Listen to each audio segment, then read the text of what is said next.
stopping a rape in Gaza, getting lost in the deserts of Petra, and learning how to unwind, unplug, and think clearly in a digital age. All this and more in this week's episode of the podcast. The Remarkable People Podcast. Check it out.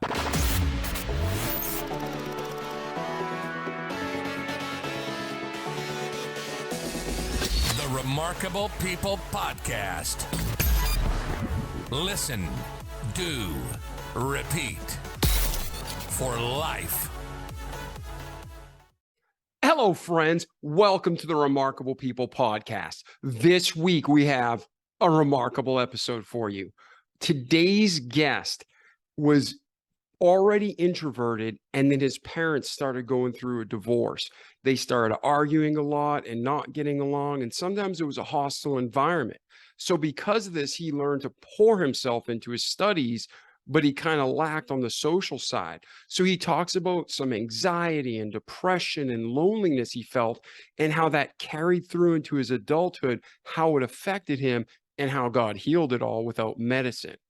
Also, he talks about going through and being in Gaza and having the ability to stop a rape and then getting lost in the desert of Petra, and then so much more in his journey.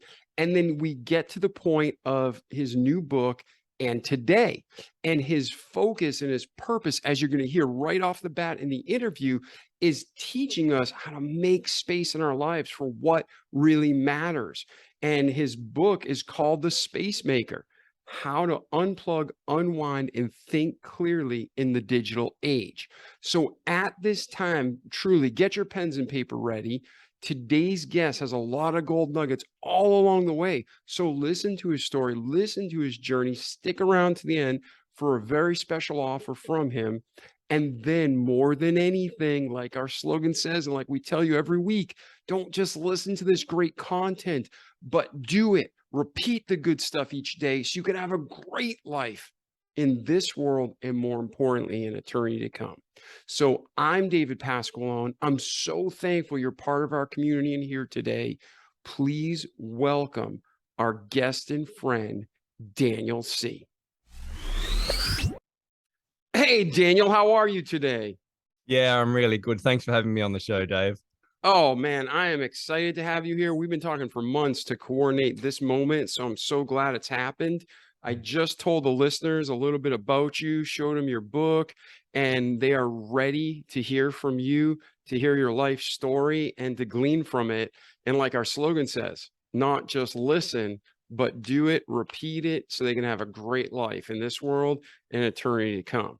So at this time, before we get into your story, Daniel, if the listener today was going to walk away with one main point, what truth is this episode going to leave them with? Yeah, look, I'm just really passionate about helping people make space to think and rest and think about their life and live intentionally. So I think that's it, to really make space in your life so that the patterns that you create in your life, that the decisions and choices you make are actually well thought through and intentional, so that you can live the life that you've been called to live. Amen. And that is so important. So many of us just get stuck in this cycle and we just go, go, go, go, go. And we don't really think about, are we even achieving anything that has value? So I'm so excited for you to be here. And listeners, as you know, we're going to go through Daniel's life, past, through the present, and then into the future. And there's going to be tons of gold nuggets. There's going to be a ton of great information. That is just one of the main themes of this episode, is making that space in our lives. So Daniel, at this time, where were you born? What was your upbringing like? The good, the bad, the ugly, because everything that happened made you who you are, me who I am, and our listener who they are. So what was Daniel's upbringing like? Yeah, so look, I'm from Australia, hence my accent. And I was born in a place called Adelaide, which is in South Australia. It's a pretty dry, really warm place. And so I'm half Chinese, half Australian, I suppose you'd say. My dad was from Shanghai originally, and he and his family escaped the Red Army when Mao Zedong came through, and they ended up in Hong Kong. And And eventually, through a series of circumstances, mainly my dad being pretty naughty at school, actually, his dad sent him to Australia to go to a Catholic boarding school in Adelaide. And that's how he ended up there when he was 17, getting on a boat by himself and kind of being sent across the other side of the world, really, back then. And then my mum was from Adelaide, and they had a very different way of growing up together. So you had dad who lived in Shanghai, in Hong Kong, and lived in a tiny unit, and maybe ate rice and eel. And then you had my mum who had ate rabbit stew and roasts on a Sunday, and a very different lifestyle. So my upbringing was a bit of that combined, a bit of Chinese heritage, a bit of Aussie heritage. But for me, I was born in 1977, so I'm 45 years old now. I was meant to be born on apparently the 7th of the 7th, 77, which would have been a pretty cool date to be born, but I came late, and according to my mum, it was a dark and stormy night, and I was born on Friday the 13th instead. Under emergency lighting, she said, although she does tend to exaggerate. So, now, what month was this? July, yeah. So the 7th. July yeah. 13th. Yeah, 1977. July 13th. Yeah. Well, everyone can access my bank details. That's pretty bad, isn't it? I've given you my birth date. But anyway. Yeah, that was a fake date. It's not real. That whole story. No, of course, it's a completely fake date. I'm making things up. Yeah, so I was born in Adelaide. I had a pretty happy childhood. I don't know. Is this what you want to hear? Yeah, man, you just keep going. Now, like, do you have brothers, sisters? Were you the only child? Yeah. So I'm the oldest. I have a sister 2 years younger than me, and then I have a sister 12 years younger than me. So she, obviously came a lot later in the piece. But I certainly remember growing up with one sister, and then, later on, another one came along when I was a bit more like we were changing her nappies. So it was a bit different, that kind of age group. But yeah, look, I had a pretty happy childhood from what I remember. We lived next to a state reserve with lots of olive trees and hills, and so I spent a lot of my childhood out there just playing during the day, coming home at night, and we used to throw olive pips at each other as kind of our Nerf guns before they were invented, and used to slide, make mud slides, and just do a lot of outdoor activity, and that was a good way to grow up. Yeah. So basically, you had a really good childhood, parents, siblings. I mean, no life is perfect, but you had a really well-balanced upbringing, you'd say. Look, I had lots of happy memories. So on the one hand, yeah, I had so much good stuff. I had a good education. I was always well fed. We were cared for, and we had a physically safe house. Look, mum and dad are now divorced, and they definitely had their problems.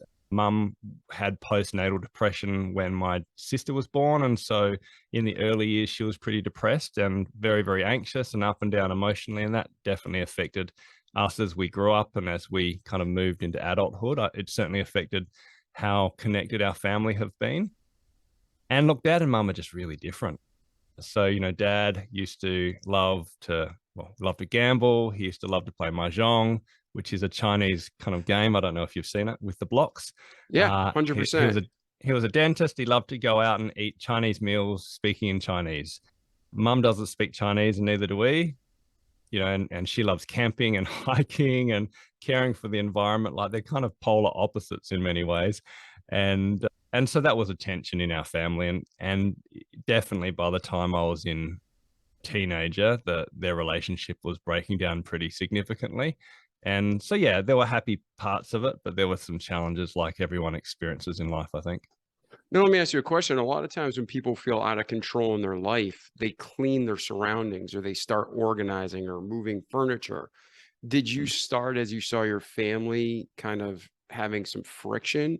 Is this where your organizational habits started coming into play? Were you always that way, or did it happen later in your life, and we're going to get there? Yeah, it's a good question. I'm not sure of the connection. What I would say is definitely when I was like 14, 15 years old, I spent a lot of time in my bedroom studying.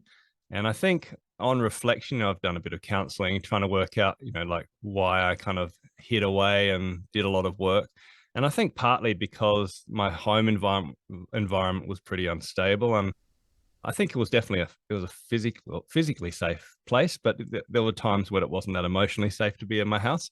And I think it was one of those things where, if you do maths, you kind of, if you study hard, you can learn the formula and then you can get an outcome. You can get an A or 90% or whatever, you tick it off. And so you put in this amount of effort and you get that much outcome. And I think I was finding relationships didn't quite work that way. And it was a lot more complex to navigate being at home or being with friends.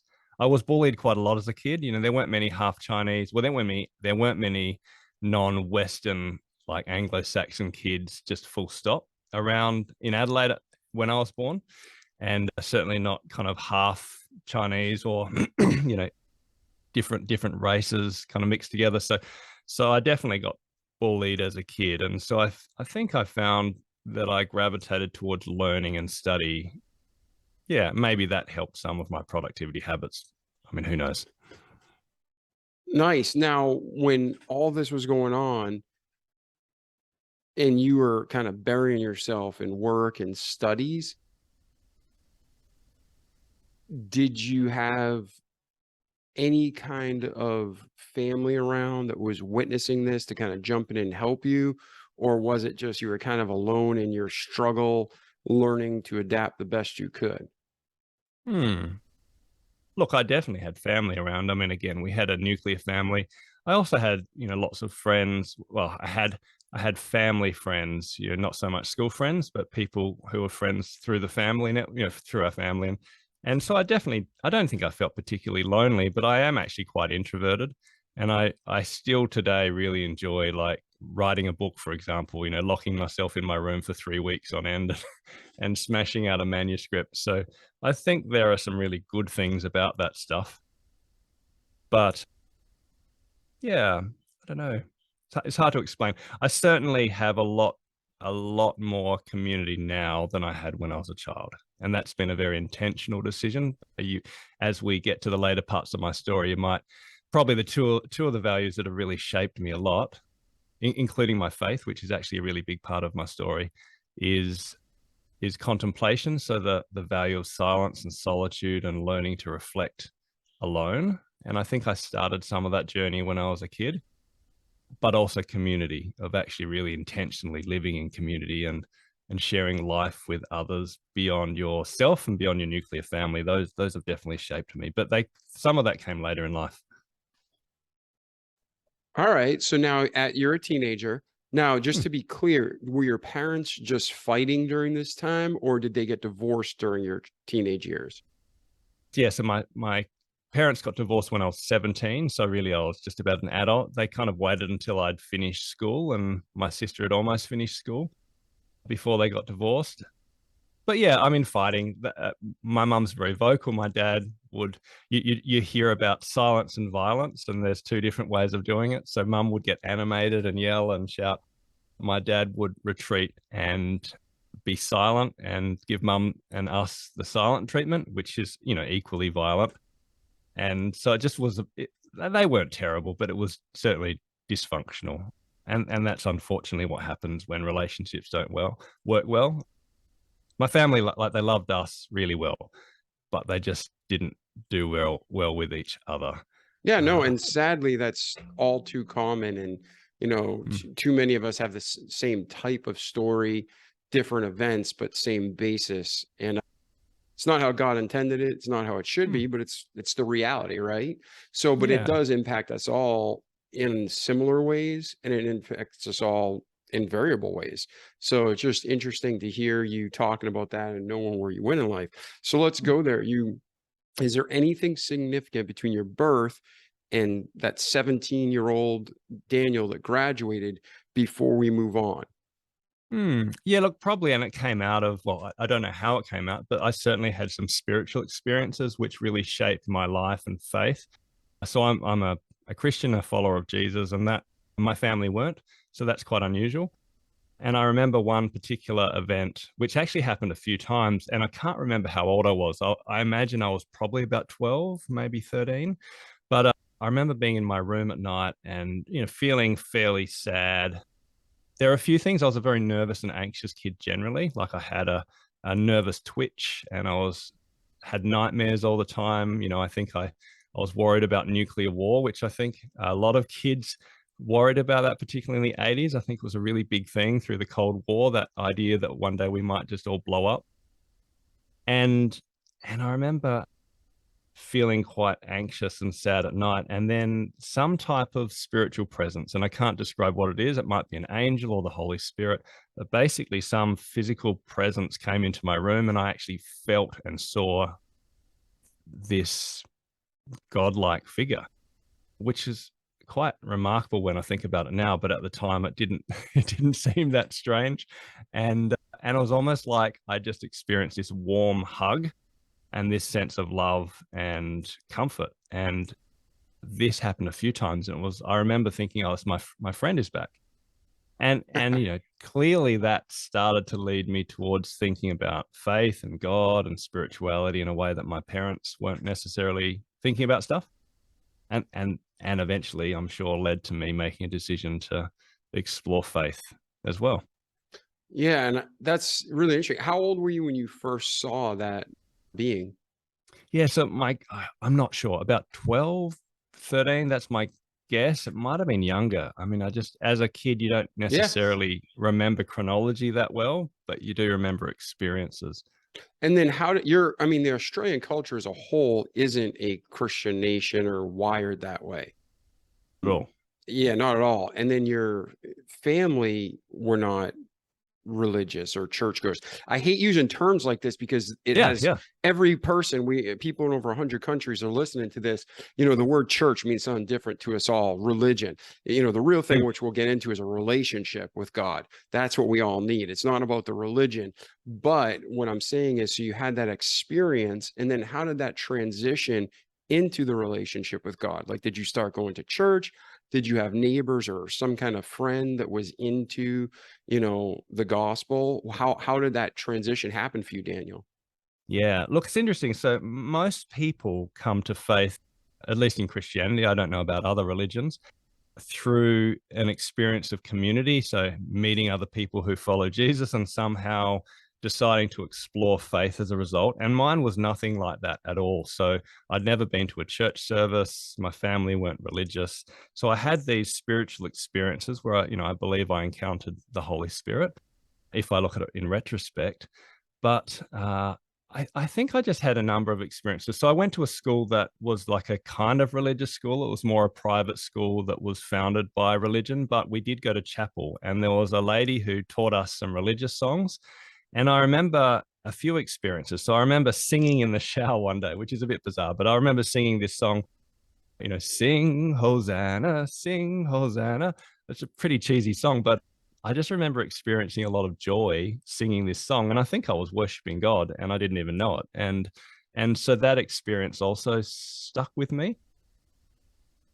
And then years later, probably I was about 14 or 13, I think, my mum actually did become a Christian. So she knew someone who kept leaving the Bible around, and she started to have conversations and made a decision to get baptized. And this was all kind of separate from any conversations we'd had.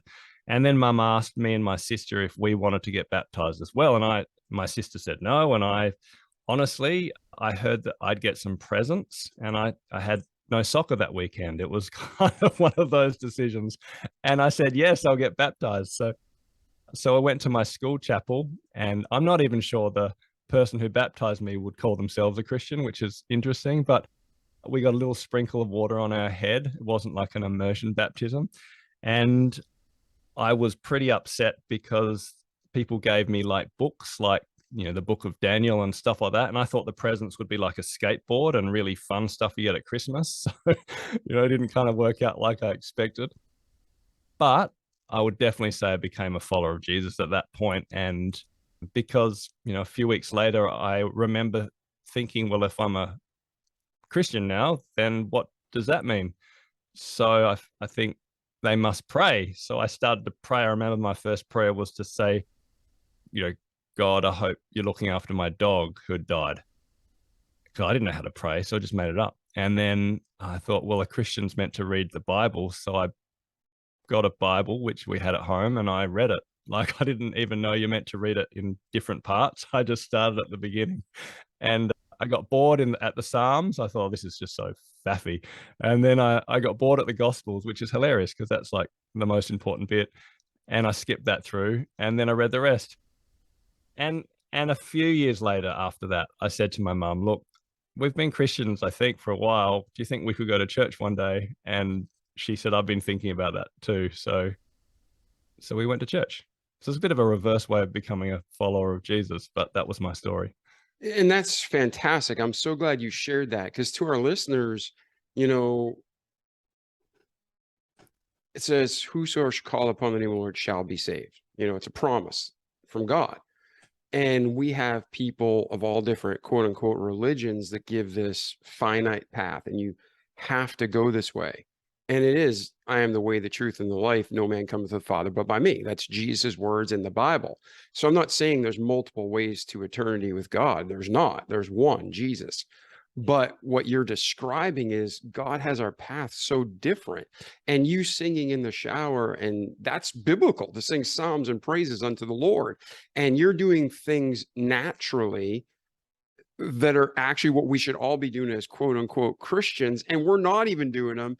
And you're doing it naturally as a teenager, as God just grows you. And whether you're reading the Old Testament or New Testament, the only way, there's no sinner's prayer in the Bible, but by faith. Hebrews 11, by faith. You know, every dispensation and every age and every generation, we come to God through faith in Christ. And it's just beautiful to listen to your story, how you're like, "Yeah, I didn't know what I was doing," but that's exactly it. You know, Jesus said, "Suffer little children to come unto me." We don't need to have it all right, but we need to have that sincere heart searching for God and truth. And so that's fantastic. So now you and your mom come to the decision, "Hey, let's try to go to church." Where did that journey take you? Yeah, so that was, I mean, that was interesting. It was good, and I really enjoyed what I learned, and it was a positive experience in many ways. Mum didn't keep going to church for long. She ended up going on a different journey, and which I won't tell her story, but I kept going, and yeah, but it was also really hard because I was grown. I mean, I'd never been in church, and really, church is a kind of weird culture for people who haven't got any religious experience. And I remember a few experiences, like we would have communion and everyone would take it and then bow their heads, and it was very somber, and they would eat, and I just didn't know what to do. So I just kept opening my eyes and looking around at the kind of kids my age around me and tried to copy them. So, there's a part of church where you're just trying to socialize to the kind of the ways people do stuff, because there's no rule book if you haven't been in church before. But then there were some other things. I remember going on camps, and they were really life-giving. I went on Christian camps, and they started to really give me a sense of community, and they were really loving places. And I didn't have many places where kids were loving it around my life. I was bullied a lot as a kid at school. But I remember playing cards once, and there's this game called Black Lady. You might know it as Hearts, where basically you don't want to get the Queen of Spades because it's worth 13 points, and the aim is to not get points. And someone threw me, I basically got the Queen of Spades, and I lost that card game.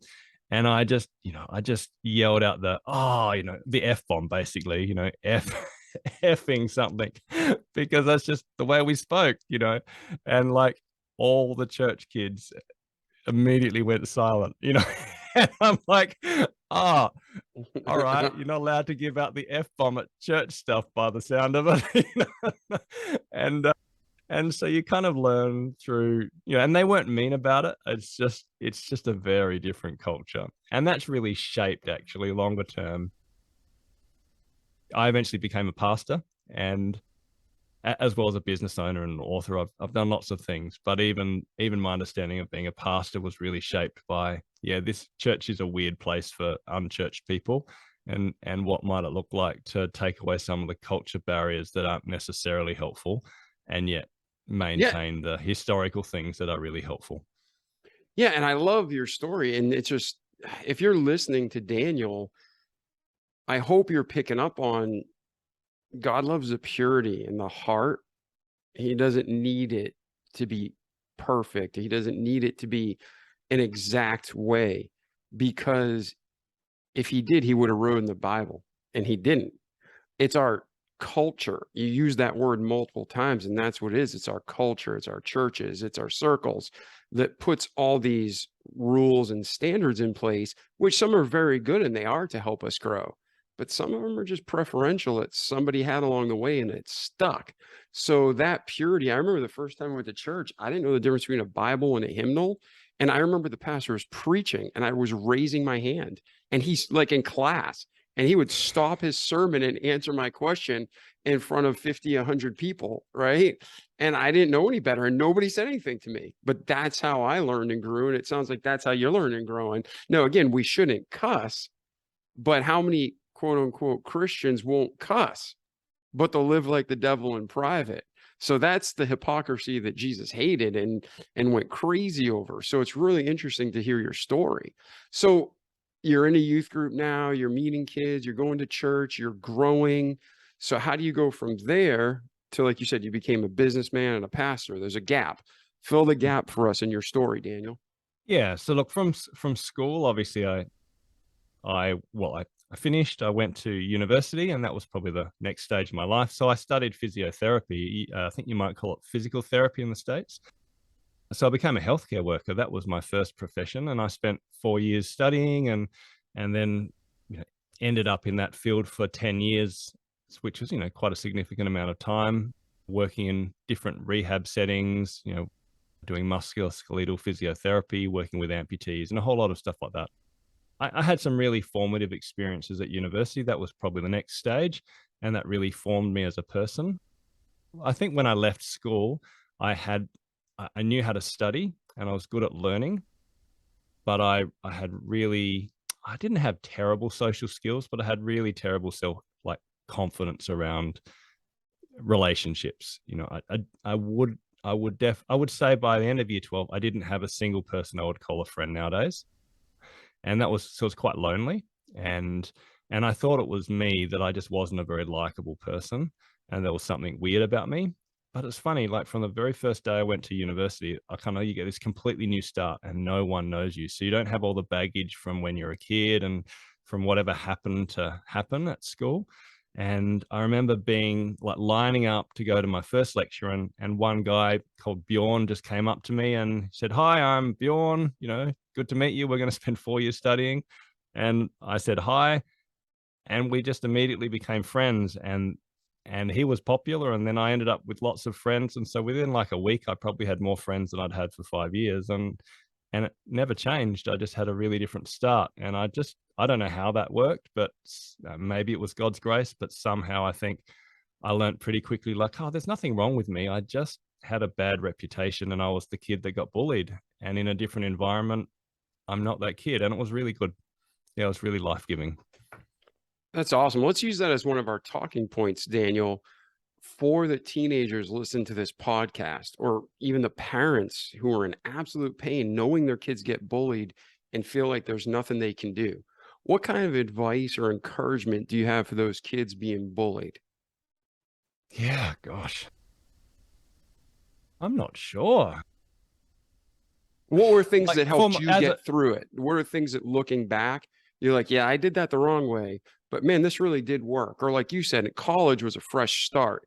And there's a difference between running from our problems and just starting again. Everything's balance. But if you were to talk to the kid who's in school now and ready to quit, what kind of advice would you give them? Tips to get through the day, or just encouragement to know it's short term, it's not going to last forever? Yeah, look, it's probably that. I mean, all I would say is, I don't regret any of my childhood, and life has worked out really, really well for me, actually. People would look at my life now. I mean, there are younger teenagers, when they hear I'm bullied, people who I'm their spiritual uncle, and they're like, "No, you weren't bullied, you weren't uncle." And I'm like, "Yeah, I really was." So, and I think I don't know, some kids are destroyed by being bullied, and other kids just build resilience. And I somehow, I don't know if I have a formula, but it gave me resilience, and it taught me to, I don't know, it taught me to turn to God, really. So that was probably my big thing. I mean, my faith was probably largely shaped by my need to find a father outside of my own family. My dad's great, but there were things that I can only get from my heavenly Father, and to turn to God when I was struggling lots. I had to learn to forgive. I remember one moment I was 15 and I was looking in the mirror and I was literally thinking about how I could kill the kid who was bullying me the most. And I remember feeling like I need to let that go. I shouldn't actually kill him, and that was I know that doesn't sound like a big thing, but those small decisions you make to turn towards goodness and faith or right, goodness instead of hate and revenge. I think those small decisions do shape your heart over time. But yeah, I'm not sure. All I would say is somehow life works out differently when you're an adult. And if ever you're in the worst of times, I thought the world was ending at some times as a kid. It doesn't. So somehow try to see the bigger picture. Yeah, and I'd echo what Daniel said. Everything you said, I agree with, and I've experienced something very similar. I got bullied so bad from like 5th grade to high school, and I almost had like a nervous breakdown between there was stuff going on in my home. Then I had a tumor that nobody could find. They had no idea it was there. They just kept telling me I was a hypochondriac. And they had all these jerks at school bullying me that I almost had a nervous breakdown. And then God led, he had a pastor would always come knock on my door, always be on the basketball courts, just loving people. And when I was about to like either check myself in a mental institution or go to church, I'm like, I'm going to go to church and see what happens. And God used that to give me peace and comfort and joy. Kind of sounds like a lot of what you experienced, and it grew from there. So for you listening, and if you have children who are struggling, man, I hate the term give God a try because it's all in, right? But really start praying to God. Like Daniel said, praying to God is just talking to God. It's like you and I talking, or me and Daniel talking. And then you hear him through the word of God. So read your Bible. And then when you are being bullied, it's not acceptable. But like Daniel said, I want to ask you, did you just say, I need to change this, Daniel? Or did you end up praying for that guy? Oh, look, I was definitely praying.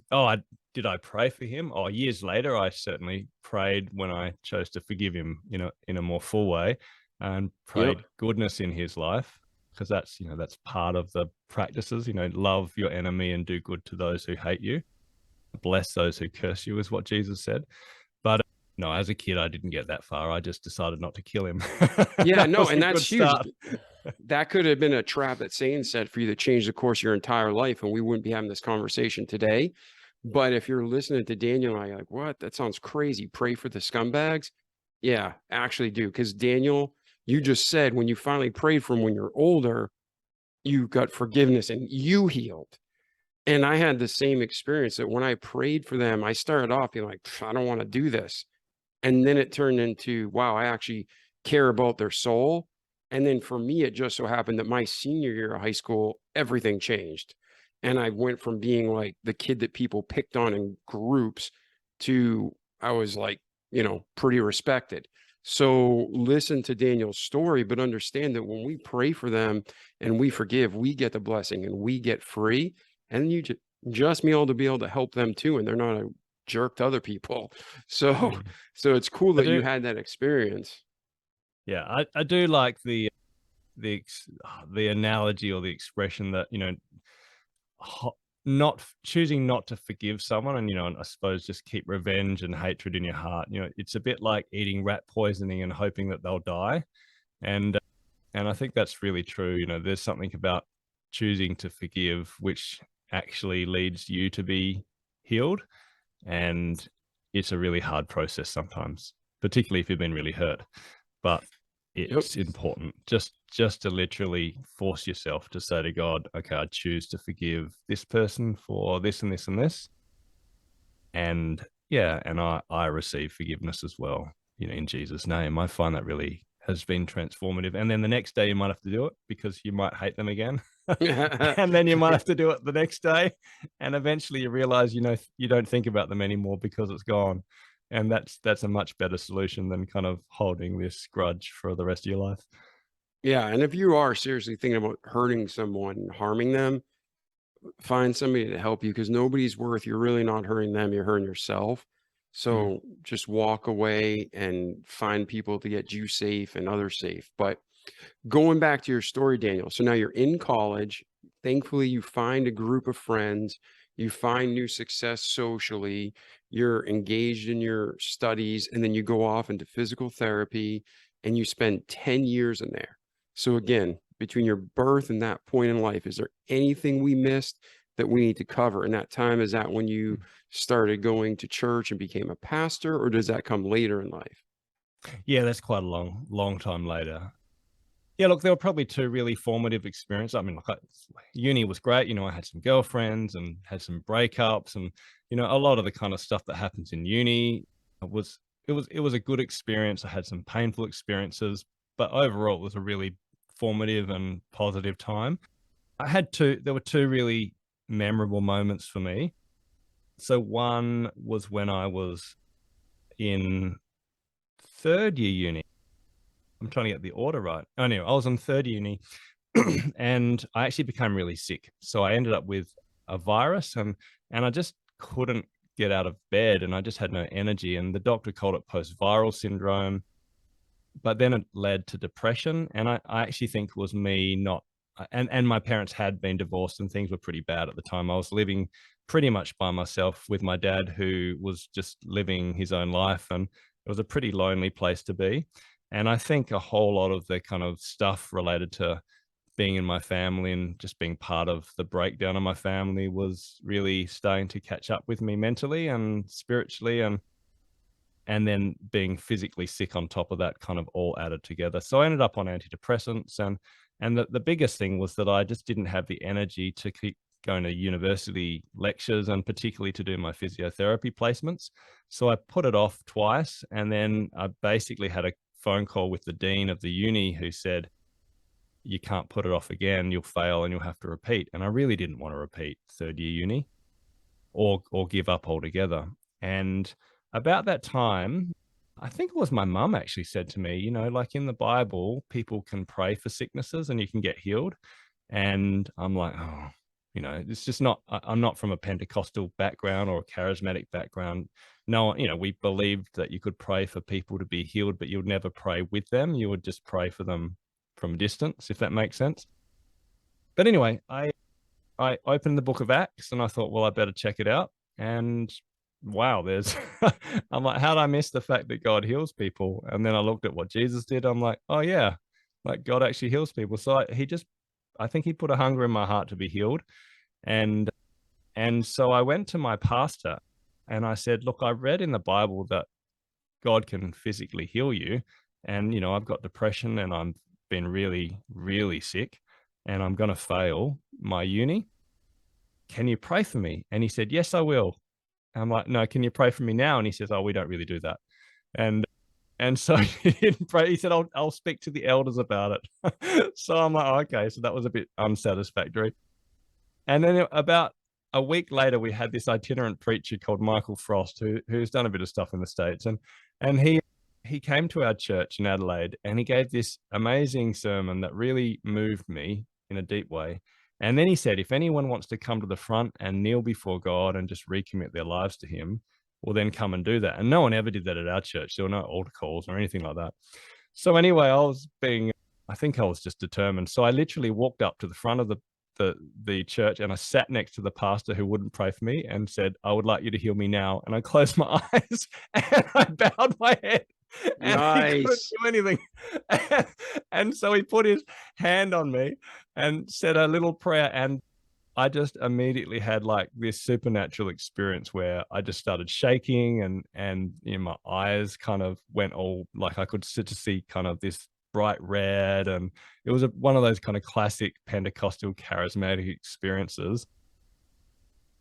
And he was totally surprised and it was kind of really weird in my church to see someone shaking and, and all this. Anyway, and God healed me and I was off the antidepressants the next day. I never went back on them. And I went back to uni the next week.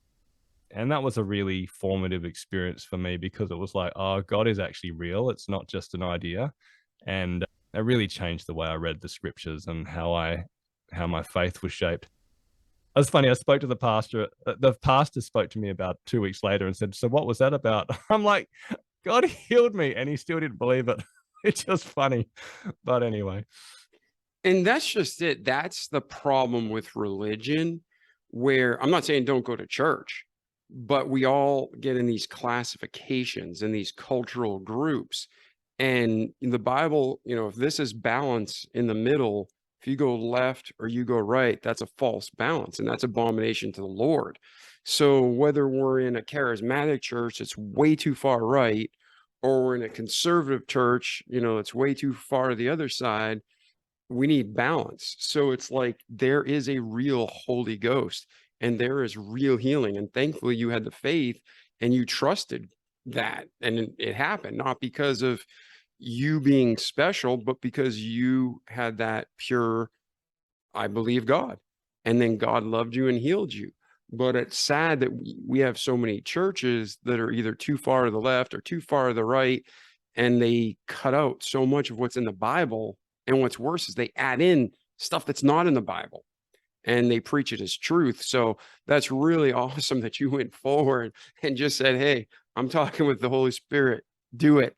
That's fantastic, man. Probably says something about my personality when I decide I want something. But and look, obviously there have been other times in my life, lots of times where I've had faith and God hasn't healed me and hasn't fixed things in the way that I would have liked. So it's certainly not a formula, but it was a very formative experience, and it really changed my relationship with God and a whole lot of other things at the time. So yeah, that was a really important thing. The other really formative experience is I went to Vanuatu, so around the same time, and I was part of a discipleship or leadership development program. And it was a really well-designed program. And basically we spent nearly a year preparing to learn the language, so Bislama, learning to understand Ni Vanuatu culture and work out what they ate. And it wasn't about going there to try to fix the people or to preach to the people. It was actually about going there to let them teach us and to serve. And yeah, it was great. So I went to Vanuatu for 2 months, a bit over 2 months, and I spent a month of that, just me and another 19-year-old in a completely isolated village. Like, you'd never be allowed to do this nowadays because of safety stuff. But basically I went to this little village on a tiny island. We were the only white fella, I reckon, on the whole island. And we had a bush knife and we had to bush bash our way through the jungle for about 30 minutes to get to a lagoon. And then we got into a handmade canoe and crossed the lagoon. And then we ended up in this village called Lembinwan village. And there was no electricity. There was no communication. You hunted, wild boar or caught fruit bats to eat. And there was only one or two people who spoke English. So we had to speak Bislama. And we lived there for more than a month. And it was a pretty amazing, life-changing experience for me as a person moving into adulthood. And that was at 19 years old. That's so cool. And like you said, by today's standards, there'd be all these like, you can't do that. It's like kids today can't even. Yeah, kids today can't even leave the house without a cell phone. It's too dangerous. It's like, come on, really? I'm like, I want to leave the house without my cell phone. But you said you had a cyclone while you were there? Yeah, we had a cyclone, and then there was some tough stuff that was happening. I won't go into detail because of the people involved, but we needed to let the supervisor of our group know what was happening because it wasn't okay. And so I had to write a letter, and then it went off to them. And then 2 weeks later, I got a letter back again. So that was my communication, but gee, you have to just toughen up. I mean, you're there by yourself, and you just have to learn to get on with it. And it was great. It was truly transformational. I think two things that I remember learning. One was I learned about silence and solitude. So I learned about we would spend an hour each day as part of the discipline of that process of writing in our journal, and it would be eaten by mosquitoes the whole time because it was the tropics, but just to be silent and to reflect on my life. And that's a practice that has always kind of shaped me since then. But I also learned about community. So I learned about contemplation. I learned about community. I kind of experienced what I would say is a real community for the first time. I think American and Australian culture are very similar. We're so hyper individualized that even when we do kind of community, we just do it on our own terms as individuals coming together. Whereas, a community like this village, they literally shared everything in common. The life was very simple, and there were some real challenges to that, but it was also really beautiful to see people truly living in each other's lives. And there was a great happiness. Like, the one thing about the village is people were really, really happy. There were lots of problems, but people were happy. And it was such a contrast to our own culture. And I came back critiquing my own culture, really recognizing so much of the things that I hadn't seen in the way Aussies live and they work, and wanting to have a life where there was more community, where there was no fences, where we would share more things in common and take shared living much more seriously. And to see that through the lens of faith as well as culture. So yeah, that changed me and has given me a trajectory for my life. And talk about that, the importance of that silence and solitude you learned in journaling. If somebody was going to try to model that or start that, what would it look like for them to find that same type of peace? Yeah, so it's tricky. So, I mean, I talk about this in the book, which is about unplugging from digital tech and making space for a whole lot of things, including silence and community. Look, on the one hand, silence and solitude is super simple. Solitude means you separate yourself from other people, and silent means you just be quiet. Ruth Haley Barton says that silence has its way of working on you with time. So what she's saying is, you don't need a special technique. Just turn off your phone, have enough time by yourself without anyone else. And if you do that regularly, you'll experience the benefits. So I don't think you need an amazing technique. The challenge with it is we're so used to pulling out our phone and distracting ourselves with the internet and with other people's ideas and with our own self-talk and our own self-thoughts that are often uncomfortable, that if we give ourselves silence, we start to have all these emotions and feelings that are really uncomfortable because we haven't actually processed the stuff in our life. And so silence can feel really, really painful and difficult. And thinking can be really hard because we haven't actually had enough silence in our life. But if you can work through that painful dip and learn to process the stuff that's in your life, then you can end up on the other side where being by yourself is actually a real joy, and you can enjoy being with God, being with yourself, being able to just be present and be still. And that is a tremendous joy that we need to learn, but that only comes with practice. Yeah, well said, well said. And like we discussed this whole episode, there's balance. You don't want to always be alone. You don't want to always be with a group of people. There's a time for everything. Ecclesiastes 3 talks about there's a time for everything. So yeah. I mean, Dietrich Bonhoeffer wrote a great book, and he said that, I can't quote him, but he basically said that people who can't do silence, beware of being in community with them. And he says people who can't be in community, be aware of being silent, and so he sees the interplay between both. And I've seen the same myself. Yeah. So now you have this experience at 19, you go to university at 3 years in, you're what we'd consider in America, your junior year, you're having depression, but then you're healed of it. God frees you of it. Where does your life go from there, Daniel? Yeah. So look, I graduated. I ended up in a place called Bendigo, which is in country Victoria. So it's about, I don't know, I can't remember. I think it's about 8 or 9 hour drive from where I lived, but it's like a regional town near a different city. Oh, you'd know Melbourne. It's closer to Melbourne than Adelaide. And yeah, and I became a physiotherapist, and that was, a really challenging experience living by myself. It was the first time I'd truly moved out of home. It was exciting because I was living by myself. I had a great flatmate and lots of things were working well for me. Yeah, so look, that was my experience. There's probably some stories in there, but I might not share all of them because they relate to people who I want to honor. But from that point on, I then traveled. I went overseas for 3 months, and that was really powerful for me. And I had some great experiences traveling through the Middle East, kind of solo backpacking. I went to Israel. I kind of snuck into Gaza. It took me 2 days to get into Gaza, and I had to forfeit my passport and ended up quite sick in a hospital. So there was some interesting experiences. But basically, I traveled and saw the world, went through Europe, and came back to Adelaide, and pretty soon after that met my wife. So it's probably the next part of my life. Yeah, well, giddy up. Everybody wants to hear that story, right?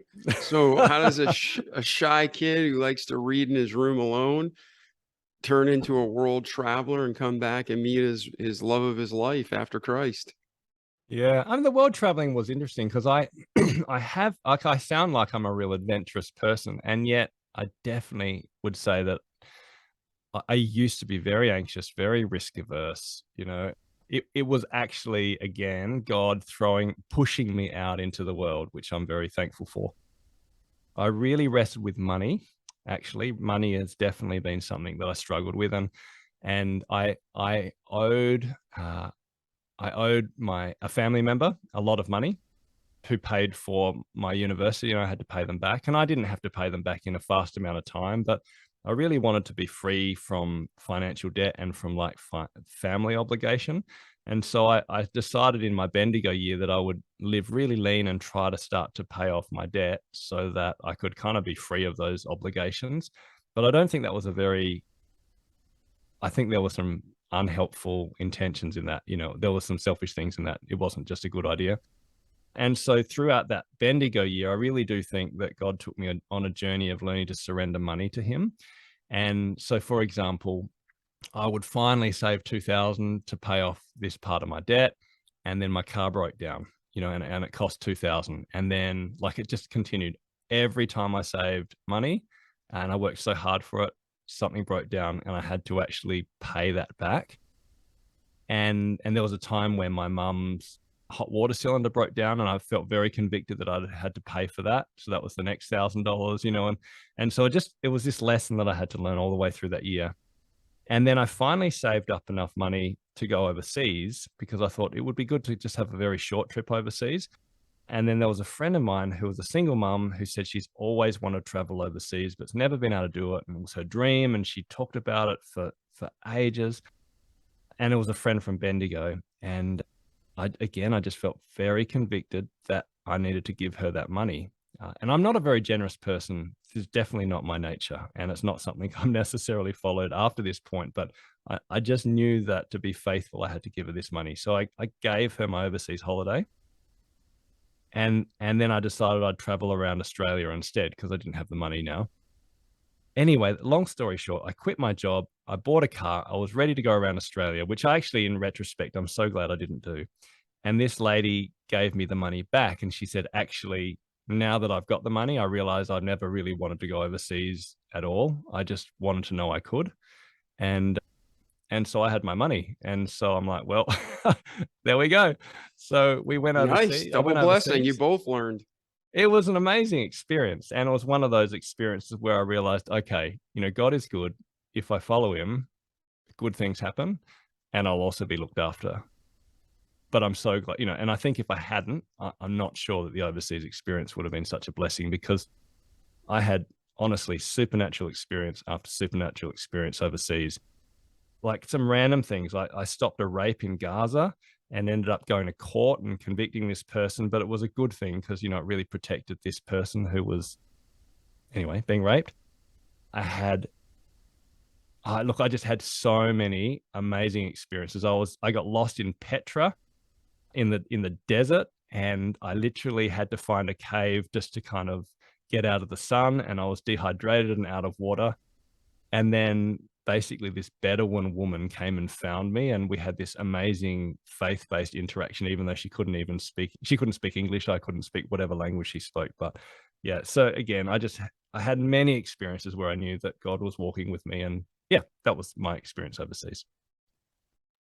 And that's incredible. So yeah, you don't have to rush through that stuff. That's all good stuff. Yeah. Okay. So Well, then one more story, which was cool, actually, if that's all right. I was in yeah, Austria, man, that's what this is and about. It's real experiences, because every time you're sharing these stories, you're sharing how God provided.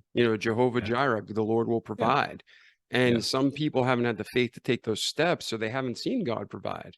And yeah, the fact that you were obedient and gave the money, not everybody's going to get the money back, but we're all going to grow and be blessed from it ultimately, even if we don't see it right now. So I think it's really important for you to share these stories. yeah. Cool. All right. So look, I was in Austria, and again, this was a great, an amazing story. But I ended up being like a farmhand for a mum of a friend I'd met in Australia, and this lady was a Catholic lady, and she was just a really lovely lady, and she was very generous. And I didn't have, I mean, I was traveling on, we say, the sentiment oily rag. I had so little money. You wouldn't even be allowed to travel nowadays, like if you had the amount of money I had. So I was trying to earn enough money just to take myself the next part of the journey. But the day I was going to leave and move from where we were to Italy, that was my plan, to go from Austria to Italy. She had this dream. And in the dream, she saw this place called Taizé, which is a Catholic kind of retreat place where it's a bit of a pilgrimage place for Catholic youth, where they sing and they learn and they live in community in the south of France, in this beautiful place called Taizé. She saw that place, and it was surrounded by barbed wire and these massive fences, a bit like Gaza, actually. And then I was on the outside trying to get in, but I couldn't. And there was this huge tsunami, and it was coming behind me, and it was going to crush me against the fence. But when it came, it actually lifted me up and pushed me into Taizé, and I was safe. And that was her dream. So she told me that dream, and she said, I think you need to go to Taizé today and not Florence. And I'm like, oh my gosh, like that's completely, I mean, it's a different country, and it's a different plan altogether. And so I got to the train station and I bought my ticket to Florence. Well, at least I went to get it. But then I just said, okay. I said to the conductor, okay, look, do you know of a place called Taizé? And they hadn't heard of it. So they looked it up on the computer.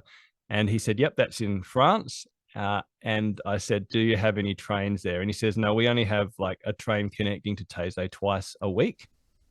And I'm like, oh, okay. Well, when would the next one be? And he said, in 5 minutes. And I'm like, okay, I'll have that. And I literally jumped on the train. It shot off, and I'm like, oh, I'm going to Taizé. And when I arrived at Taizé, I was absolutely exhausted. It was a long trip, lots of different changeovers. And I walked into Taizé, and yeah, basically I met like 2,000 people who were there for the week, and they just welcomed me. And then I ended up, having the most spirit-filled, amazing experience, singing these songs with people around the world and all this stuff. But then the funny thing is, a lady at the very end of that week came to me, just a German lady who was living at Taizé, and she said, I want to say something to you. You came in exhausted, like you were really struggling. And I think this is that part of that dream. And she said, I've been praying for you all week, and I just wanted to ask you, do you feel like you're meant to be a minister? And I said, actually, I've been wrestling with that for a long time. And she said, yeah, I thought so. It's time for you to go to Bible college. And so that was the decision. That was the time I decided to go to Bible college as a result of that experience. So, and I enrolled when I got back to Adelaide. So yeah, that was a formative part of my life. And that was a second woman when you were in Taizé that Yeah, you had completely just and she'd met. never spoken to me. Oh, wow. She just walked up to you.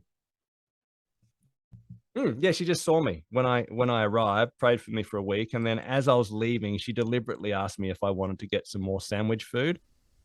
And as we were talking, she kind of found a way of, saying what she felt she needed to say. Man, that's so awesome how you listened and God sent the person, just like he did so many times in the Bible, to the Ethiopian eunuch, he sent somebody, to Paul, to everybody. He'll send and he'll provide if we're just doing our part. So where'd you go from there, Daniel?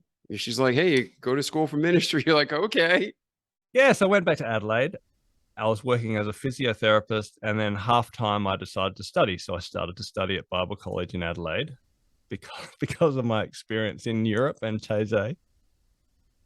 And I met my wife. So I joined a vineyard church, which is, well, it's a different type of church, and spent time with I met my wife. I don't know that story actually. Well, I should make this story more interesting. We met at a Bible study, and it was actually funny. She was actually quite depressed at a time. She'd broken up with a fiance, and she was just in a really bad space. And so she didn't like the fact that I was taking over the music, because I was playing music, and a good friend of hers had just left, and she was annoyed that my music was a lot worse than his. So she wasn't very friendly. And I remember thinking, gee, you're really an unfriendly person. So that was my first experience, and she didn't like me. So, that's how I met my wife. It's not exactly a love at first sight type thing, but over the course of the year, we actually did get to know each other a lot better. And eventually I saw how amazing she is. And beyond, the immediate depression that she had some incredible, generous qualities. And so I eventually asked her if we could start dating, and, rest is history. Yeah. Nice. And just to clarify, how long were you on your journey in Europe, in the Middle East? Like, how long was that? Only 3 months. That's it. It was short and sharp. It was short and sharp and extremely adventurous. Yeah. Yeah. I mean, 3 months is 3 months. That's a long time. All right. So now you meet your wife, you finish Bible college. Where does life go there from there? Yeah, so I didn't finish Bible college, actually. Oh, okay. Okay. I did a number aren't you glad I asked? Yeah, I did a number of subjects, and it was interesting because and it goes back to that kind of, me being unchurched and not being a very, I don't know, I'm orthodox in my faith. Like, I'm actually conservative orthodox, or, you'd probably say conservative evangelical. But in terms of the format and style and culture of church, I've never really found that works. Like, walking into a building, having a guy preach at you, singing songs, the formula. I've always struggled with that a bit. And going through Bible college, I just more and more realized I just can't see myself being that type of guy, the pastor of a church in a traditional sense.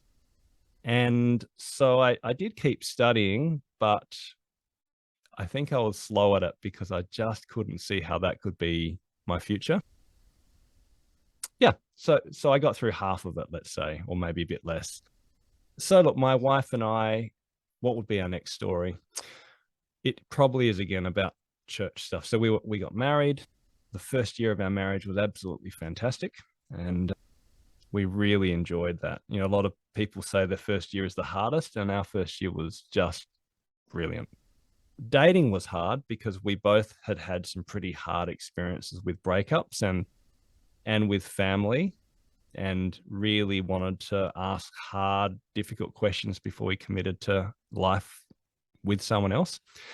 And so I remember the dating and the engagement period, which was we were only dating 6 months before we got engaged, and then we're only engaged 6 months. So it was a 1-year process. So it was pretty fast, but it was very intense with how much we wrestled. We got like pre-marriage education and counseling, and we did a lot of soul searching. We asked lots of hard questions and had lots of arguments with each other before we got married, because I think we wanted to test the waters. But when we actually made the commitment, it was like smooth sailing because we'd done a lot of the preemptive work, if that makes sense. 100%. Yeah.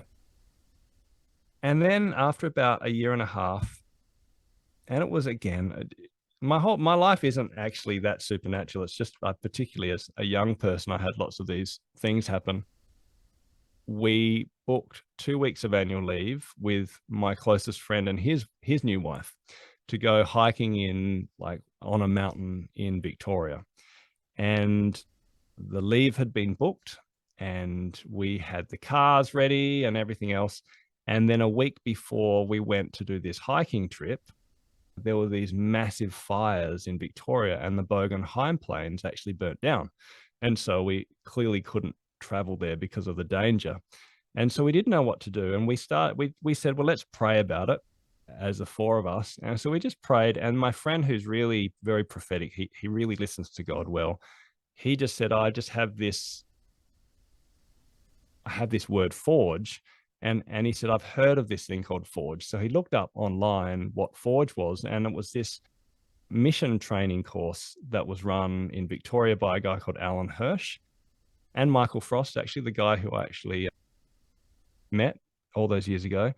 And it was exactly the same week as we were meant to be there, and it was in Victoria. So we rung them up and they said, look, we're booked out, but we have 4 places left in terms of accommodation. Do you want them? And so we said yes. And we ended up doing this course instead. And that really changed my life. And that's what really led me to become a pastor. And pretty much the course was saying that the way in which we do church in the West, a lot of it has been adopted. They call it this word Christendom, where a lot of the form and function of church, meeting in a religious building, having paid clergy, just having a set kind of liturgy and forms and functions, none of that has to be Christianity, and when you look at different places of Christianity where there's persecution, people can be Christians without those forms. And it just started to get me really shaken up and challenging the way in which I understood what church was, that Jesus never changes, that the mission that he's given us never changes, but the way in which we actually gather can be a lot more flexible and a lot more creative based on the culture that we're in than I felt we had to be. And so that gave us permission to try new things. And so we actually started a house church as a result of that conference. And so I ended up leaving my church, which I was actually kind of preaching at and speaking at relatively regularly. And it was a process, but we left that church, started a house church, and really started the idea of what might it look like to be the people of God, but in a way that doesn't necessarily look as churchy as other expressions. And it's not at all to critique the traditional church forms.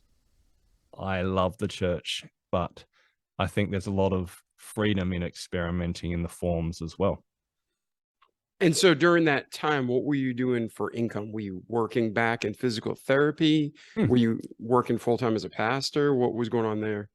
Yeah, no, so all this is I was working as a physiotherapist still. Yeah, doing a bit of theological study, but predominantly for the first 10 years, my main job was physiotherapy. Yeah, so working in a hospital, working with patients, that was my job. My wife is a nurse, and all this other stuff was volunteer on the side.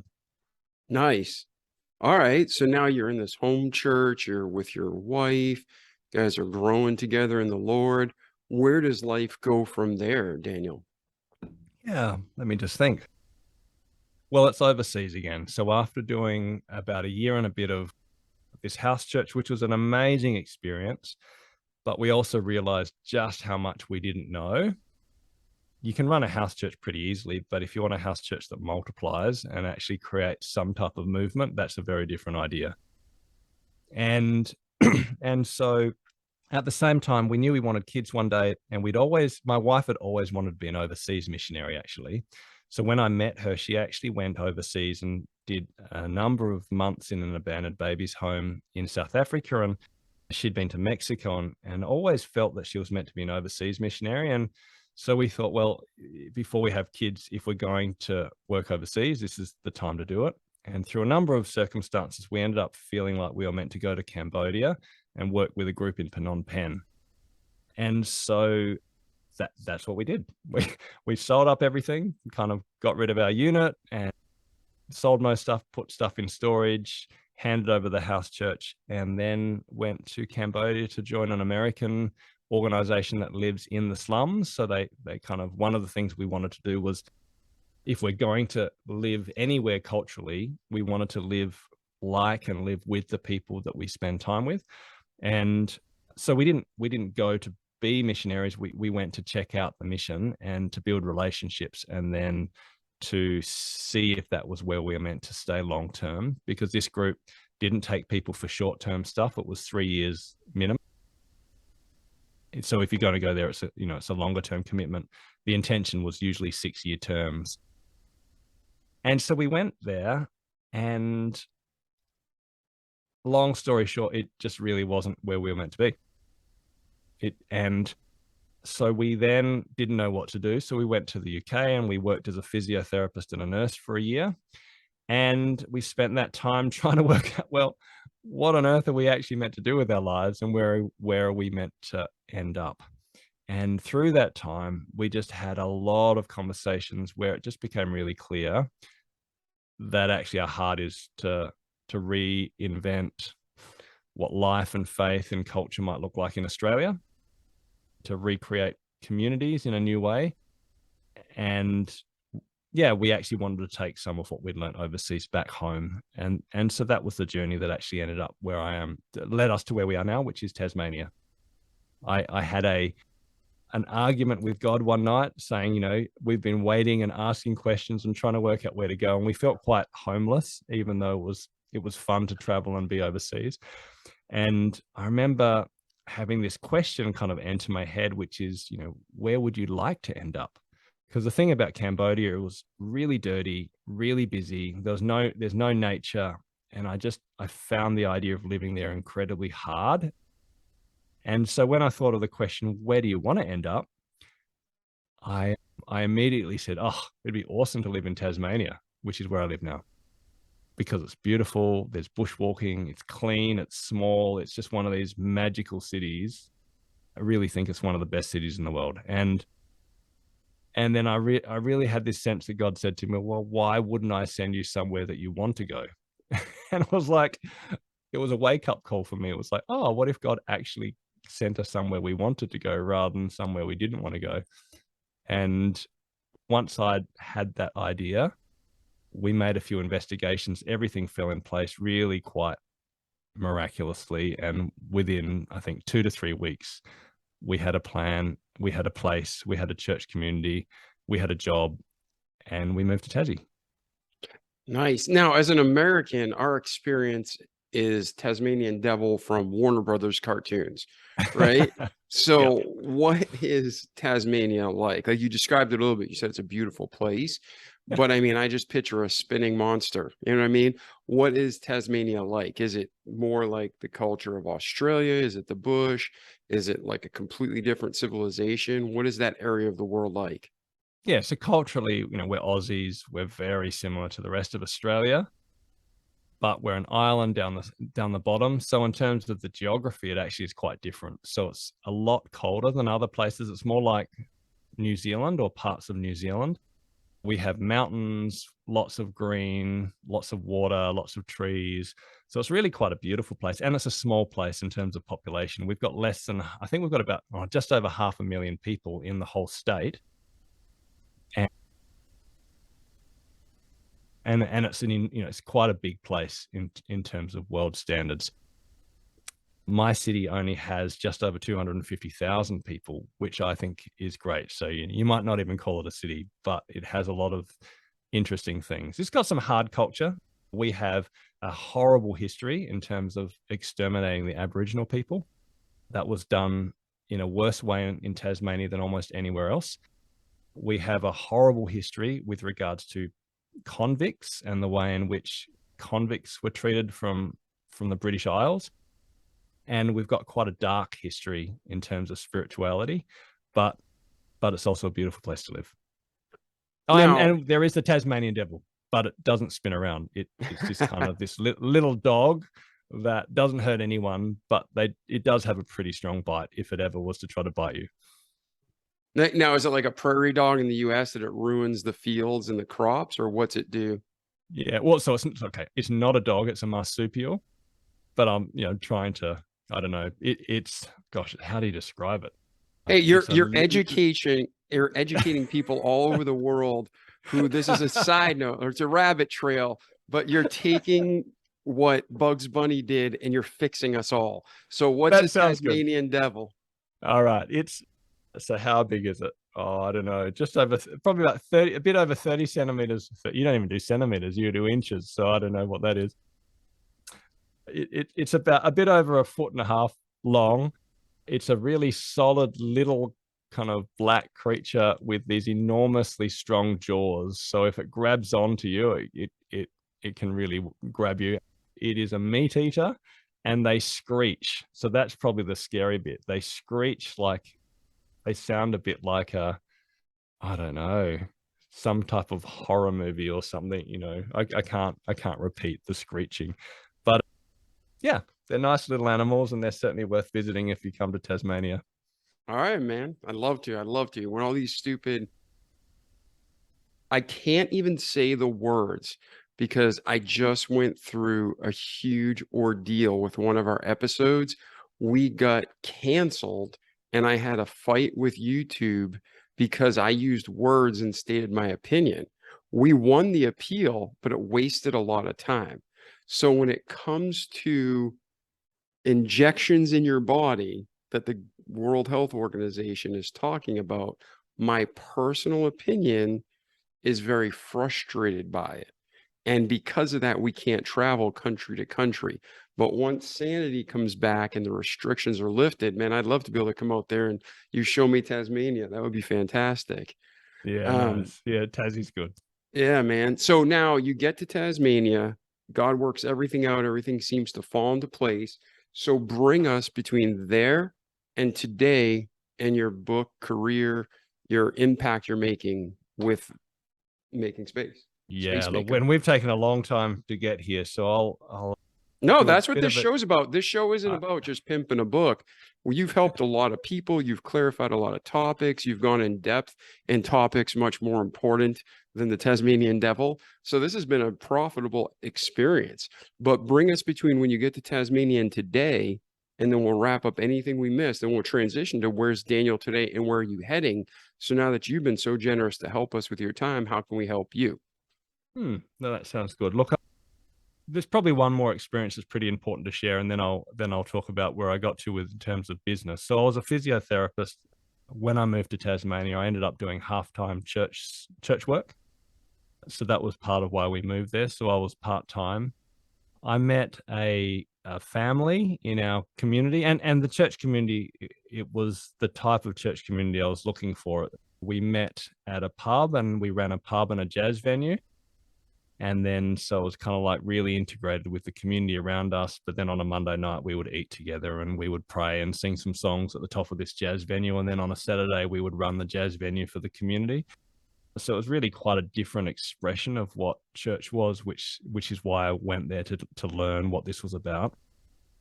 But we met this family, and the guy was an architect, Michael, and Julia was a sociologist, and they had one, brand new baby. So we were all I was late 20s at the time. And they'd bought some land and wanted to actually create something that was a bit more like a community. So not like a hippie kind of commune, but to try to live a life that was more interconnected than you see in the world around us, particularly in Australia, where people put little fences around their houses and it kind of represents the life that they live in terms of this is mine, that's yours. We'll connect with each other as individuals, but we won't really be a community in the true sense.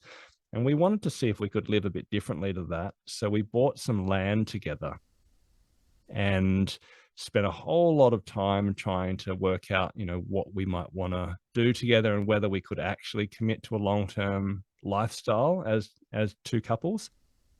And in the end, we made a decision to do that. And so we built 2 houses. We share a bunch of land together. We share chickens, we share gardens and trampoline and a barbecue area. And we basically tried to create a life where we have, separate lives, but we do a lot of life together and invite people from the neighborhood and from our lives to be part of our community. And that's really shaped my expression of church and faith in a really significant way. And we've been doing that now for 13, 14 years, living together in community. We now have 6 kids between us. So I've got 3 and they've got 3. And they're now nearly adults. Like their oldest is 17, my oldest is 15. But yeah, it's been an extremely formative part of our life. And that expression of community that I said is so important to live more intersected lives and to create patterns as a community where others can enter into your life and be shaped and formed and to form you back again. So you're doing this during the early 2000s, and like you said, you've been doing it for the last 13 years. Mm. And during this time, we don't just have the internet and email, but we're bombarded with smartphones and technology, and the upgrades and the devices, Android. It just never stops, right? So you are seeing culture from that point to today change. How does Spacemaker come about? Yeah. So I started a business called Spacemakers. So this was about 8 years ago. So I was a physiotherapist, and I decided to make a transition out of that into business. And that's another story. But the heart of space making was realizing that actually increasingly with our busy, frantic culture, the commodity that people were most lacking was space to think, space to rest, space to connect with people in their lives who matter, and even just space to plan and live a more intentional life rather than just running to stand still, going from one thing to the next thing to the next thing. Now, I started this business around the time when the iPhone was really taking up, kind of gaining traction, and the digital explosion was at its infancy, or at least starting to speed up. But we weren't living in the way we're living now, where the world is just so saturated and bombarded by technology and information and complexity and noise. But my heartbeat has always been the same, that actually, what if we could help people make space to really live a better life and to think about why they live? And so it was a productivity consulting company. Well, it is. We started by helping people make space in their email inbox. That was my first course. So how do you get your inbox to zero? We ran an inbox zero training course called Email Ninja. We now have like 20,000 students globally, including Udemy. But yeah, that was our first way of helping people make space. And then we started to help them organize their to-do lists in a course called List Assassin, how to set priorities. So it was very productivity based. But over a number of years, I started to feel like we needed to have much deeper conversations around space beyond just the techniques and productivity strategies that help us to survive as employees and as people working in the world. And as a result of that, I wrote a book. Yeah. So Spacemaker, How to Unplug, Unwind and Think Clearly in the Digital Age. It took me 7 years to write. So it's a long time. I wrote it and rewrote it like 10 times, because every time I went a bit deeper down the rabbit hole of why we are struggling with space and how our lives are intersected with technology, the more I realized that we needed a deeper and deeper look. Because I can give people simple life hacks like, how about you try having a weekly day of rest or a digital Sabbath where you turn off your devices and actually rest away from the clutter of digital technology for a day a week. Like from an understanding perspective, turn off your phone for a day a week so you're not constantly online. That's an easy idea. But mate, how hard is that to do? Like most people shudder at the idea of losing their phone for an hour, let alone turning off their phone for a whole day, for example. And so there's something going on in the space that stops us from being able to make good decisions around technology because of our paradigm and our story related to tech and our obsession with busyness. And so the book had to go a lot deeper before it got practical. Awesome. So now that the book's been released and you put a lot of time into creating it, what kind of results have you seen that people are picking up the book, they're applying it? What kind of feedback are you getting from it? Oh, it's been tremendous, and it's only just growing. I mean, the book was released a year ago, so it won the Australian. So it's, again, I just want to clarify, guys. We've talked a lot about faith actually in this podcast, which I wasn't expecting, but I'm actually a businessman now and not a pastor, so that's a different transition. But and the business is actually not necessarily a religious business. We're not a religious society. So I wrote the book to try to share the wisdom that I have from my life and my faith, but for a broad audience. So it won the Australian Business Book of the Year award last year for Best Personal Development Book, runner-up for Best Technology in Australia. And it's also currently shortlisted for the Best Christian Book of the Year in Australia as well, which we find out in a week if I get that. So it's kind of navigating that bridge between my beliefs, but also what happens in the world. But no matter who you are and no matter who's read this book, whatever their beliefs or their faith, most people, as I said, in Australia aren't at all religious. It's just made a tremendous impact to help people rethink their relationship with technology. Why do we gravitate to our devices so much? What's the story behind the story that makes it so hard for us to actually make space in our lives from tech? And then very practically, how do you actually create patterns and rhythms in your life so you can invest in silence and community and deep rest, deep thought away from a phone, a tablet, a laptop? So yeah, I don't know, it really is making a difference in people's lives. And it's also opened up my world in tremendous ways. I'm speaking and traveling around the world now. I've got a new member new team member in Canada. Like, all of this has come about from the book, which is exciting.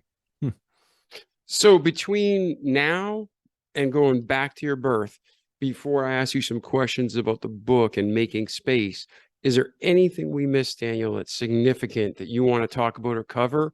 Or can we do a full transition into where you're at today, where you're heading, and some questions about the book? Yeah, let's just move forward. That's absolutely fine. Okay, awesome. By the way, along the journey, you said you had 6 kids combined. How many do you and your wife have? Oh, so we have 3 and our neighbors have 3. Oh, nice, nice. Very Yeah. good. And All it's right. been good. I mean, we've kind of raised them side by side, which has been a nice experience. So it sounds like, Spacemaker, moving those distractions, right? Getting less screen time is huge, just to unclutter our brain, unclutter our mind. But it sounds like a lot of the space is what an American in some other countries would refer to as time, like making time, making that space. So what are some practical steps? Like you said, you gave one already. Just unplug. Just pick a day. Have a digital Sabbath. What are some other things that our listeners can start using and see progress in their life? And then they can go back and buy the book and say, hey, I want more. So what are some Yeah, that tips you sounds good. have? Just before I get really practical, if that's all right, I might just go back one step around the book, because from my experience, you can give people tips and tricks and practices, but they generally don't stick. And I think the reason they don't stick is because we've got some stories that we believe that if we don't challenge those stories or paradigms, then they will constantly draw us back to overwork, over addiction, and too much type of technology.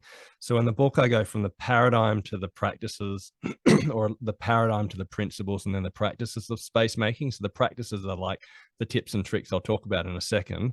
But if you don't start with the paradigm, it's very, very hard to make significant changes. And it's not just about time. Actually, I think we want to get time back, but it's about attention. It's about identity, and it's about the way in which we understand ourselves, to understand time, not just making time itself. And the best analogy I've heard is by a guy called Jamin Fraser, who says that behavior is at the end of the assembly line of the factory of beliefs and stories. So basically, the behaviors that we habitually do come from our story, which is probably why you like this podcast, because as you know, the story of someone's life impacts the decisions and behaviors that they have. And yet I believe that in the West, we've adopted a bunch of stories around freedom and choice and technology that actually limit our ability to limit our digital behaviors. So I just wanted to give that caveat, because the book is very much framed that way.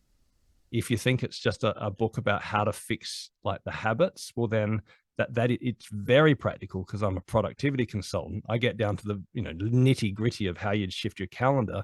However, it's got to start with a change in heart and a change in head. Does that make sense? Yeah, 100%. 100%. I'm a firm believer in getting to the root cause of our actions, not just dealing with symptoms. So, man, I'm tracking with you.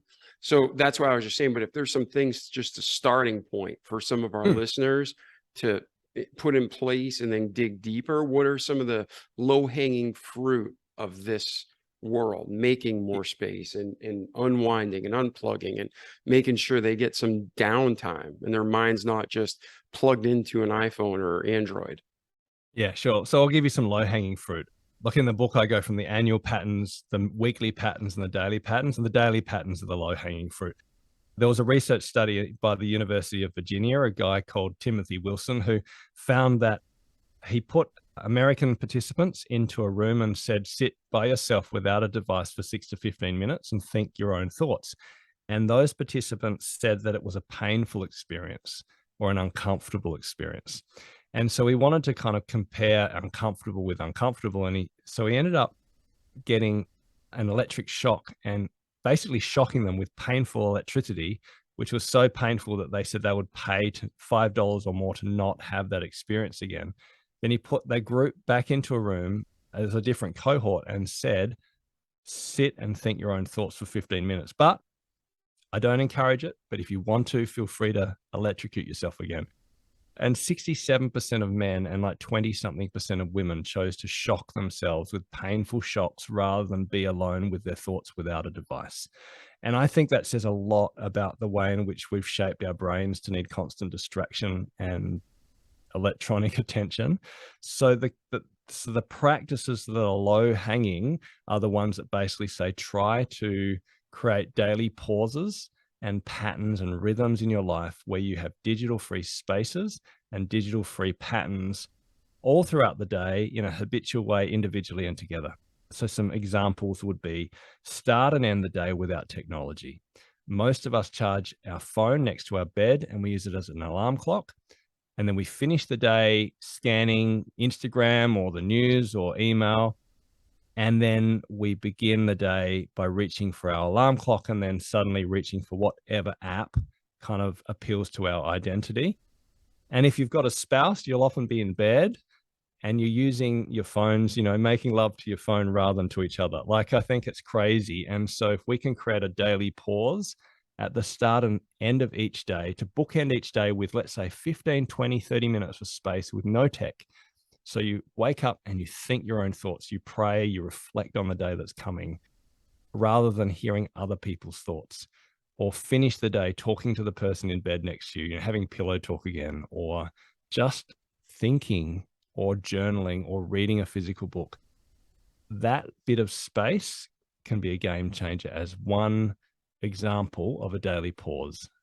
There's more if you're interested, but shall I go on or is that enough? Yeah, no, man. I mean, this is your show. This is your episode. We can go wherever you want, Dan. I know our listeners, the more, the better. But as you're talking, man, I can't agree more. Everything you're saying is just spot on. And I was thinking of the movie WALL-E. We used to have people mindlessly sitting there drinking their, 64-ounce big gulp and just watching TV, and their mind is just zombied out. And they can't even think, I need to get myself out of this chair. And then, how many people today, they can't even be in the house without the TV on or music, or they can't sleep without a TV or music, and they think that's normal. I mean, their brain is never getting to disengage and shut down and get that rest. So the more tips you share, the better, because I think this is a huge problem in our society.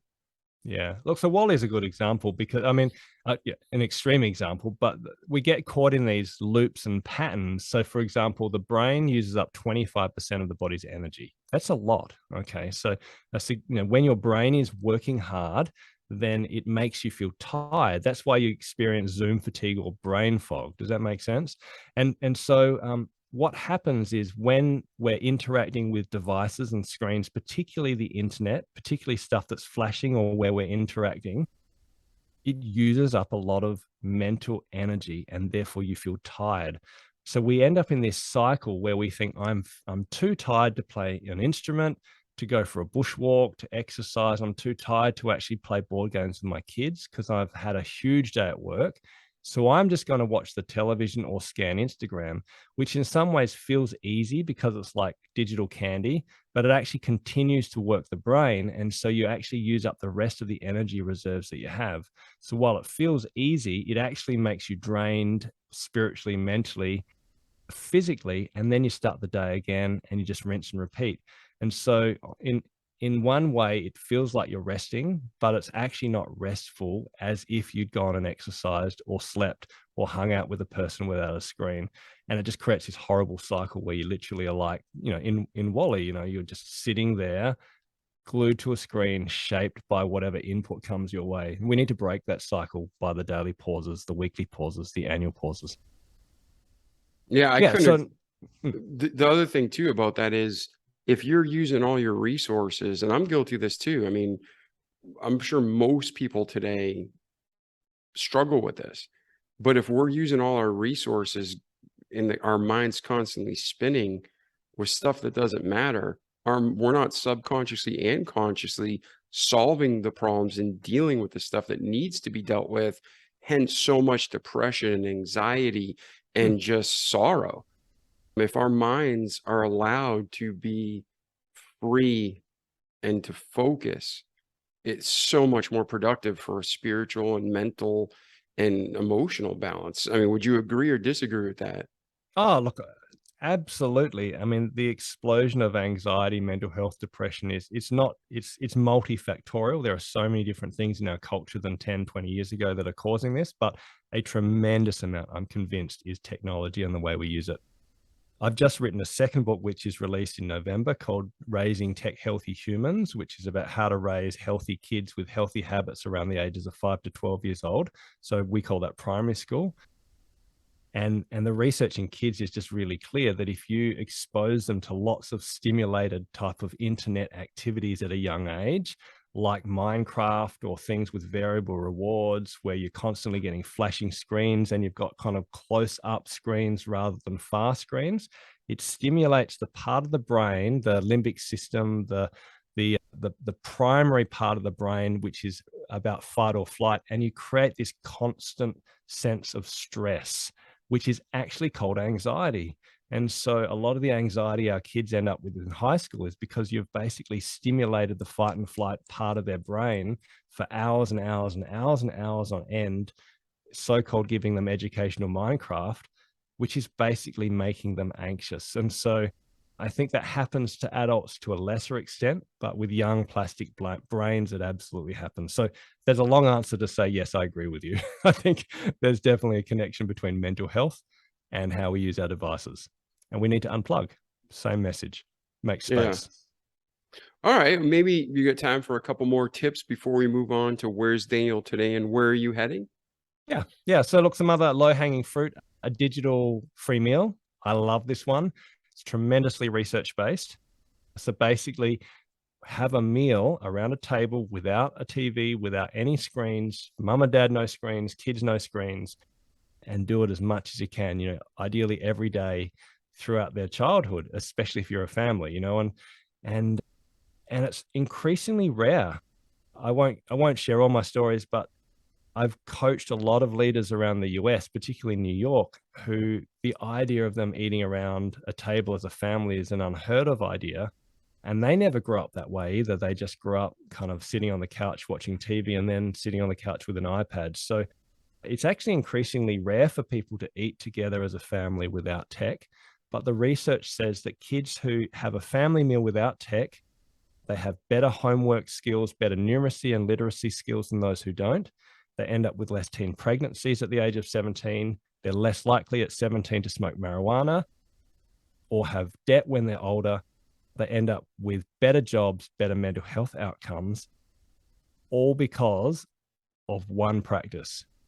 So much so that Charles Duhigg, who's a habit author, calls it a keystone habit, because like exercise, it transforms all of your life, not just that part of your life where you're eating together.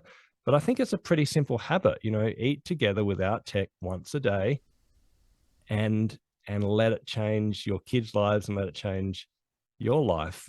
And the good news is it doesn't actually matter what you feed them. You can feed them $2 pizza from whatever supermarket you get that tastes like cardboard, or you can go all out and cook, organic broccolini, and with chia seeds, and the outcomes are the same. It's actually about connecting with people who you love and talking and reconnecting as humans without devices. It's a very simple habit and it will change your life. So that's another digital free habit that you can build in.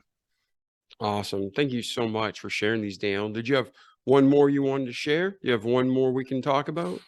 Yeah, This simple one this is is just so yeah. important. There's so much trash. Like even teenagers walking around with a phone in their hand. I mean, they're constantly looking at it. It's hard to get them to keep their eyes up, and it's a distraction for life.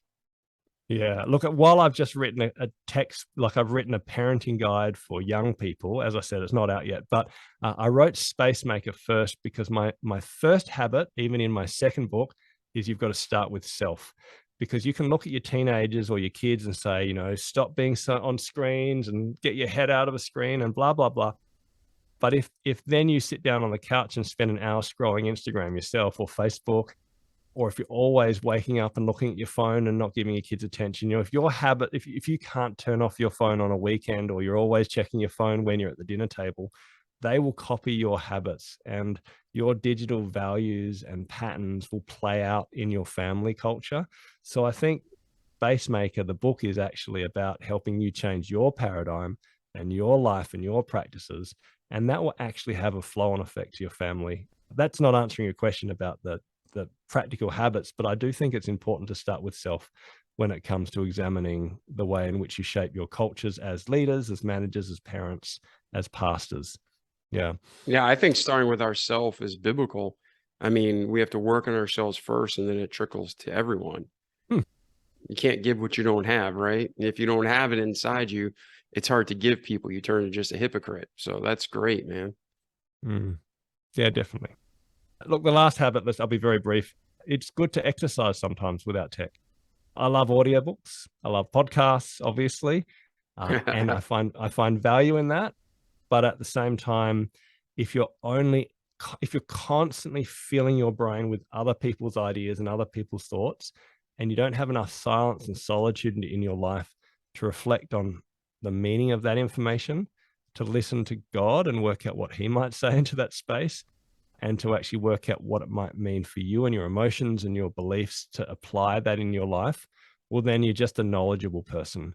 But wisdom is a person who hears and then puts it into practice. And therefore, what might it look like to create some spaces where you're just silent and reflecting on what you've heard? And I think exercising without technology is one of those practices. If you're someone who exercises regularly, of course. If you're not, I would encourage you as a physiotherapist to get out and exercise.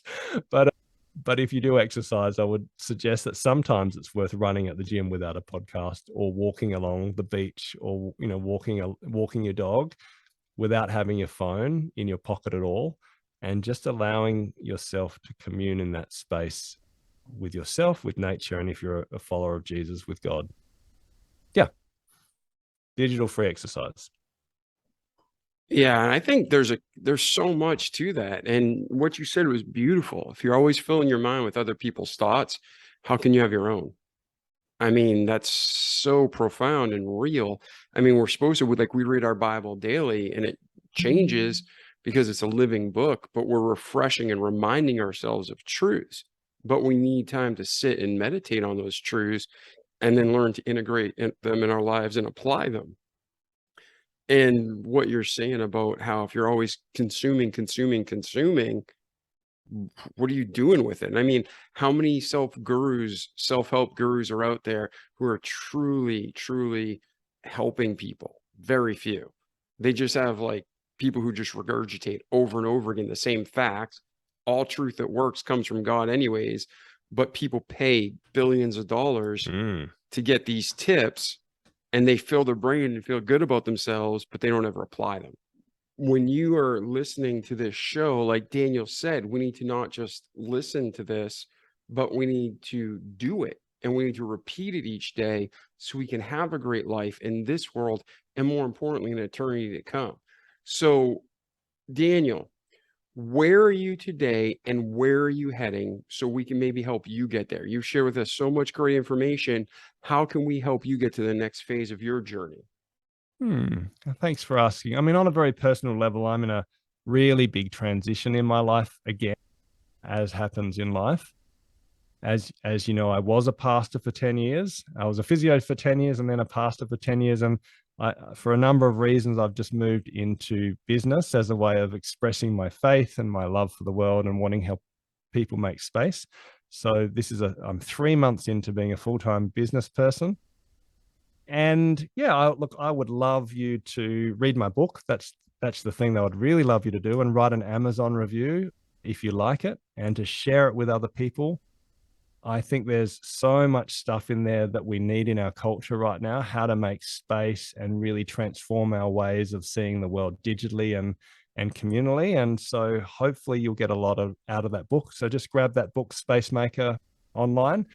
If you're interested in finding more about a digital Sabbath and some of the principles around turning off a day a week and how you might plan that, which is the hard part, then feel free to go to my website as well, which is spacemakers.com.au.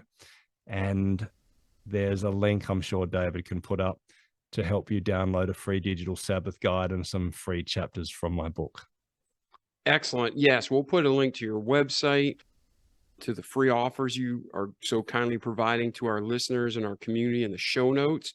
So, ladies and gentlemen, check out Daniel's show notes on your phone.